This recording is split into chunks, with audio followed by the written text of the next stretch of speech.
you're good to go. Yellow, like you got 15 seconds left. Oh, the card. I think so. And then red means stop. I don't think I have that much to say. No, Husker the Seven is getting a lot of green. This is Dan Rowan. Dan is a very, very good friend of mine. Let's go ahead and thank him for being here with us tonight. Hi everyone, my name is Jeff Stanek and I'm running for House District 90. I was born on the Air Force Academy in Colorado Springs, and I would later serve in Afghanistan as part of the 375th Security Forces. I'm a social studies teacher and a basketball coach, and I've coached on and off at St. Regis for 8 years now. I'm a Christian, I'm a husband to a beautiful wife, I'm a father to 2 wonderful kids, and I'm a critical thinker.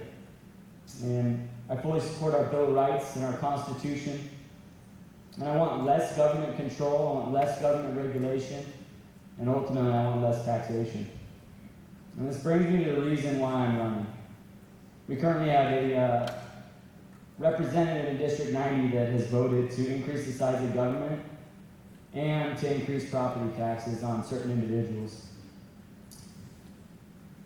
That would be House Bill 231 and Senate Bill 542. Likewise, he voted to increase the state's budget as well, and that was House Bill 2.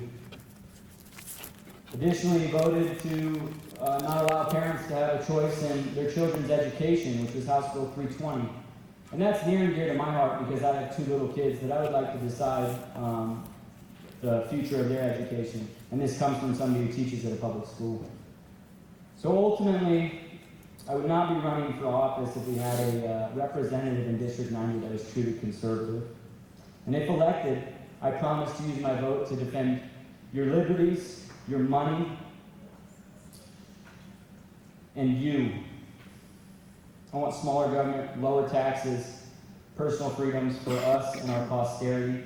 And if you believe in that and what our country and our state was founded upon, vote for me, please. Thank you.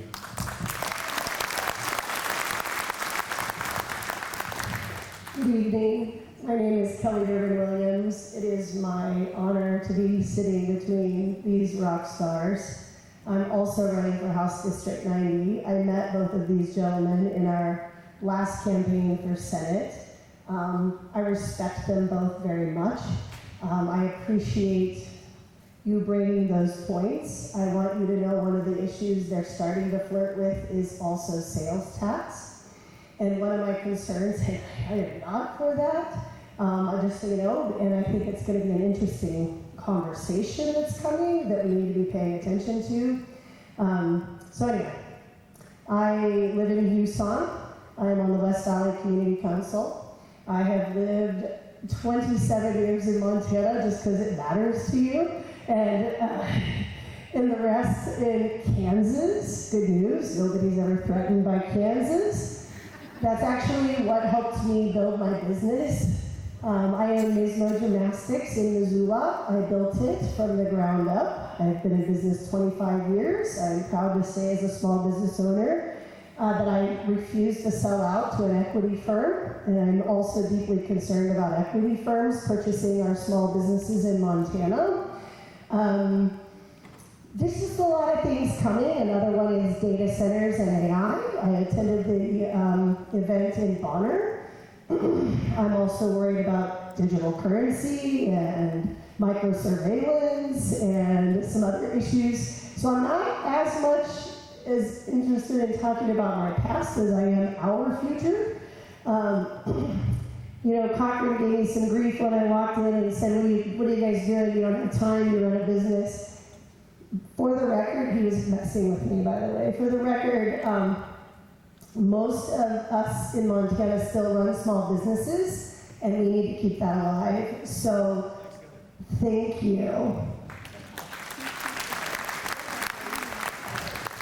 Hello, I'm Curtis Cochran, the state representative for House District 90. Frenchtown, Houston, 6 Mile, 9 Mile, Petty Creek, Alberton, Tarkio, Lozo, St. Regis, Superior, Hagen, DeBorgia, Saltese, and Paradise, Montana. That's our district. 11,000 people. The state representative, there's 100 districts in the House. There's basically, the restructures is basically 11,000 people in each district. And I was elected in 2024, 7 years old, born and raised in Montana. Do I get to rebut what my other guy said now, or is that later? Yeah. I've got some paperwork here. On House Bill 231 was the property tax homestead exemption. In 2024, I wasn't in the legislature. The governor had a property tax task force. His property taxes from 2020 to 2024, our appraisals rose, our house property values rose 60%. 60% in 4 years. We were getting taxed out of our homes. The most vulnerable citizens in Montana were the elderly and the young families. That was the number one deal. And that's what this House Bill 231, the homestead exemption, is the only bill that came across the floor to lower residential property taxes, and I voted yes. I was not going to be the legislator that voted no. And our budget is balanced. We have a constitutional amendment in Montana. We have to have a balanced budget. I've got figures here from the Legislative Fiscal Division. Our budget rose 0.7%, not 13% like some groups will be telling you. That's just not true. You can look it up yourself. Legislative Fiscal Division. You'll get the budget numbers. Anyway, I'm running again. To be honest, I was pretty naive going in with the raw politics in Montana. And as a freshman, I got to, okay. Anyway, I'm running for re-election. I want to vote Republican. It's the Republican primary. Let's keep our state red. Thank you. All right, the next question is for House District 90 candidates. Which of the first 10 amendments to our Constitution do you feel are the most important today? Why? We'll start with Jeff. Stanek. Did you say first the two? Did you say two or one? First, what do you want? Which of the first 10 amendments to our Constitution do you feel are the most important today and why? Got it. First Amendment. So there's 5 freedoms in the First Amendment: freedom of speech, freedom of religion, freedom to assemble, freedom to petition the government for redress of grievances, and I'm on the spot, so I'm forgetting it. But the First Amendment is arguably the most important, and then the one that follows it would be the Second Amendment. Because without the Second Amendment, government can take away those rights, and history has proven that an armed citizen is much harder to deal with when it comes to things like that. Thank you. Hi, it's Kelley, and I forgot to tell you that I'm running as an independent, so I just wanted to say that. And I'm grateful to this amazing teacher for sharing his answer, because I would agree that the First Amendment, for me, would be the number one, but for my husband, it would be the Second Amendment, and together it works out pretty nice. What did I say? Freedom of the press? Wait. That's okay. Please refrain from asking other candidates questions or commenting on their comments. Please. Curtis. Yeah, I agree with Mr. Stanek on the First Amendment. It's one that we really would take for granted. But for me, in our neck of the woods, the Second Amendment is a big deal. I'm a life member of the Mineral County Shooting Sports Association, and we do a lot of work. I'm up already? Nope, not yet. 15 seconds? Keep going. Yeah. Number 2 is number 1 with me. Thanks. Okay. You do. I understood what he was saying now. Freedom of the press. Thank you. He was answering the rest of his statement, and I think we're good here. I really like our Constitution, and I'd like to see us following it. So we're trying to move down the line and alternate who starts, and then everybody gets a chance to respond. That's what I'm attempting to do anyway. So that'd be Curtis again, and then does anyone want to respond? Okay, that makes it easy. House District 90. We started with Jeff last time, so I'll start with you this time. What is Bill HB 819? I have no idea. Curtis? Well, it's one out of 1,980 bills, 4,350 bill requests, and I couldn't tell you. Some days on the floor session you'd have 30 bills, a lot of them inconsequential, just little corrections, and you were lucky if you knew what you did at the end of each day. I don't know what 819 is. If somebody knows what it is, I'll be glad to tell me what it is. I can tell you how to vote. I think I remember 819, but I'm not debating here tonight. But Jeff, Like the other candidates, there's so many bills that have been passed.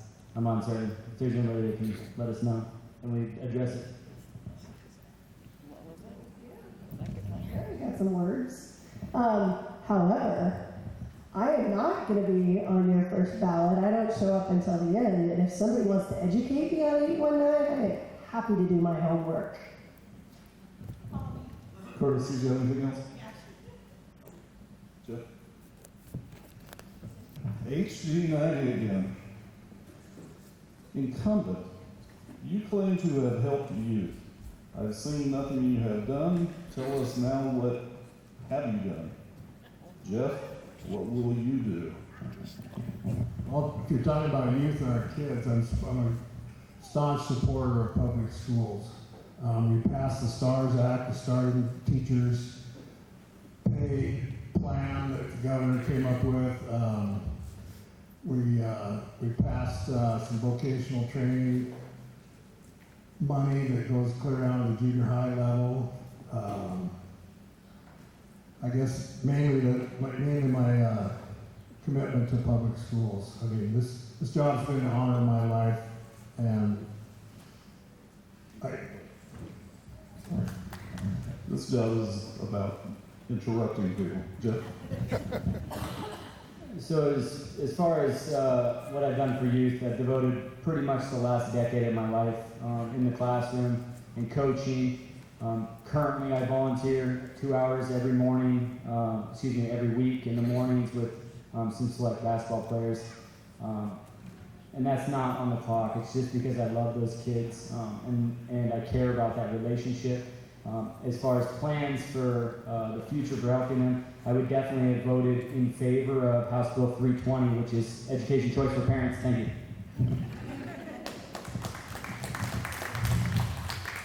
I've been working with kids for 41 years, so now we're in my sweet spot. But one thing that I do see that I think would help our students immensely is if we were to pass a law that creates an environment where their telephones are secured when they come into the classroom, and there's states doing this now, and they're seeing excellent results from engaging the students. So there's a safe box, it goes in, comes out, and they learn a lot more, and they're engaging more, so that's one tiny thing I would do, but there's lots. Curtis, 15 seconds. yeah, well, I've been volunteering with kids since 1982 when my daughter was born. I helped build the St. Regis Park back in the 80s. I volunteered football coach. In fact, it was a paid position. I donated all my pay back to the school back in those days. And 15 seconds is up. That's what that red sign is for, folks. Thank you. So the good news is, St. Regis School District, we voted to not have phones in the classroom, so that's awesome. But that's a school board decision, and not a state decision.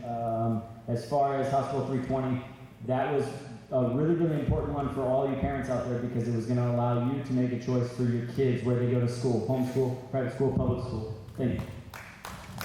There's some nuance to that as well, that the money can follow students in special education who need extra services that perhaps the school can't provide, so that is helpful, that we need to explore. And then the other one, as far as private school, I wasn't in support of charter schools. I worked in one. Goodbye.